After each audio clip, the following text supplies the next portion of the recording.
इचलकरंजीतील वस्त्रोद्योग उद्योजकांसाठी वीज अनुदान बंद होणार का असा प्रश्न अनेकांना पडला होता.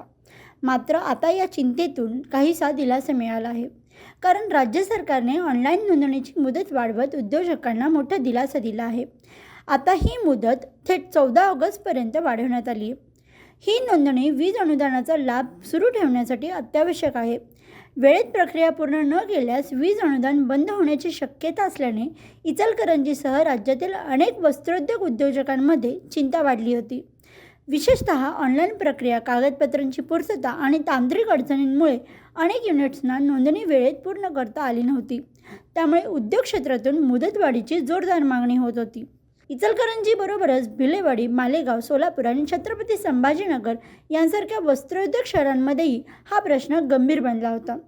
राज्यभरात सुमारे 55,000 वस्त्रोद्योग युनिट्स असताना त्यापैकी केवळ अंदाजे 9,500 युनिट्सनीच ऑनलाईन नोंदणी पूर्ण केल्याचं समोर आलं आहे.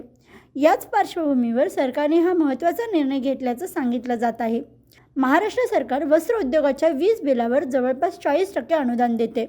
पूर्वी ही प्रक्रिया कागदपत्रांच्या माध्यमातून ऑफलाईन पद्धतीने केली जात होती. मात्र अनुदानाचा गैरवापर टाळण्यासाठी, खरे लाभार्थी ओळखण्यासाठी आणि प्रक्रिया अधिक पारदर्शक करण्यासाठी सरकारने ऑनलाईन नोंदणी अनिवार्य केली आहे. फक्त मुदतवाढच नाही तर सरकारने रजिस्ट्रेशन प्रोसेस अतिशय सोपी करण्याचा निर्णय घेतला आहे. टेक्स्टाईल डिपार्टमेंटकडून विविध टेक्स्टाईल क्लस्टर्समध्ये नोंदणी शिबिर घेऊन उद्योजकांना मार्गदर्शन केलं जाणार आहे, जेणेकरून जास्तीत जास्त युनिट्सना नोंदणी पूर्ण करता येईल. त्यामुळे इचलकरंजीसारख्या वस्त्रोद्योग शहरांना तात्पुरता दिलासा मिळाला असला तरी पुढील काही महिन्यात नोंदणी पूर्ण करणं अत्यंत महत्त्वाचं असणार आहे. कारण मुदत संपल्यानंतर वीज अनुदानाचा लाभ थांबू शकतो.